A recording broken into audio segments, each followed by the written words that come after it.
Quase todos os dias nós vemos nos jornais, infelizmente, notícias de acidentes envolvendo caminhões. Aqui no Bom Dia mesmo, o último que nós mostramos aconteceu na quinta-feira, foi no anel rodoviário de Belo Horizonte.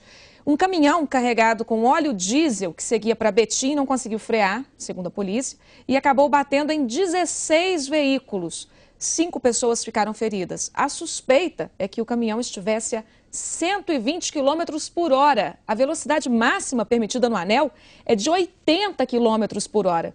A situação assusta muitos de nós motoristas. E nós vamos conversar agora com o especialista em prevenção de acidentes, Paulo Ademar. Bom dia. Bom dia. Essa questão da falha nos freios é recorrente, né? É a questão mesmo da pressa, da velocidade acima do permitido. O que acontece? Talvez esse acidente comece a acontecer bem antes, ou seja, é na manutenção.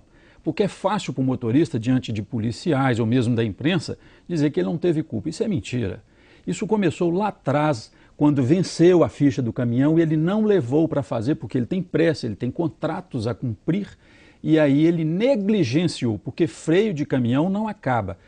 Ele pode esquentar muito, porque é uma velocidade grande, o que a perícia vai discernir, porque tem o disco tacógrafo, porém, alguma coisa aconteceu, foi antes, pode ter certeza disso. E, de repente, o excesso de carga também pode prejudicar, né? Ou não? Sim, todo veículo é fabricado para poder transportar um determinado peso. Naquele lá, como é carga líquida, é muito difícil de colocar mais. Mas e a manutenção? O freio ele precisa funcionar desde que ele esteja corretamente manutenido. Então, se investigar, se aprofundar, vai verificar. Pode ter a questão de pressa, né? Eu tenho pressa para entregar aquele produto, e ali é uma descida muito grande, né? Que antecede o lugar do acidente. Desde lá do trevo do Rio de Janeiro, ele vem descendo e ali as lonas esquentam muito e na hora que seja necessário aplicá-las e exigir das lonas, elas não operam adequadamente. Agora, por que tantos acidentes envolvendo caminhões? A gente conversava aqui um pouquinho antes, né, desse jornal começar, e com ônibus a gente não vê tantos acidentes assim, mesmo com carros. Por que tantos, né, com caminhões? Tem uma explicação.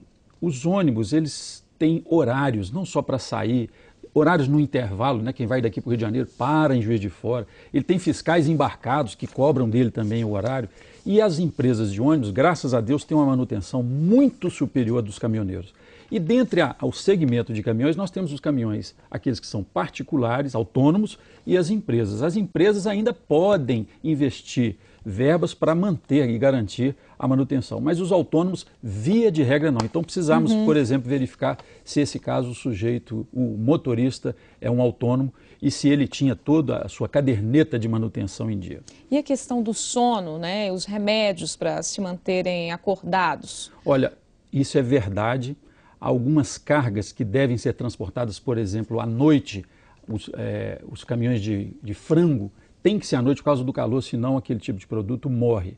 Então eles precisam de um auxílio, e esse auxílio que eles têm, infelizmente, são os rebites. Isto existe, deve ser combatido. Agora, de toda forma, o Estado também precisa ter ferramentas para punir essas pessoas. Esse rapaz que envolveu ali com 17 carros, eu não sei se somar as pessoas que estão dentro dos carros, quantas pessoas seriam? Teve potencial de morte, de várias mortes. Sim, como nós já vimos, e não vai acontecer, né, nada com ele, o seguro vai mandar pagar aquele tanto de carro, absolutamente nada. Quer dizer, uma pessoa que age de forma imprudente, colocando em risco a vida de muitas pessoas que estavam trabalhando ali no momento, vai passar ileso. Agora, e aí, Ademar, a gente se sente refém dessa situação, né? A gente que precisa pegar a estrada, como a gente pode se proteger? Olha, só tem uma dica, uma ferramenta. É você evitar aqueles momentos que, historicamente, naquele exato trecho de horário, eles comportam mais acidentes. Ou seja, é estatístico. Polícia? Por exemplo, Polícia Rodoviária Federal, tem pessoas que não sabem disso. Você pode discar o 191 do lugar que você estiver no país. Eu uso muito isso, eu quando estou com minha família. Você liga e fala, olha, eu estou em tal cidade precisando ir para outra. Tem retenção, tem acidente, devo ir agora? O policial, de uma forma tão educada, fala, olha, evita esse horário, esse é o horário que nós temos maior movimento. E tem funcionado. Quer dizer, podemos fazer isso não só, obviamente, com a Polícia Rodoviária Federal, mas também com a Polícia Militar no nosso estado. E tendo caminhão na estrada, tomar mais cuidado, né? Não com as ultrapassagens. Pois é, às vezes as pessoas vamos admitir aqui um lugar de pista dupla, onde que você vai fazer uma curva para a direita.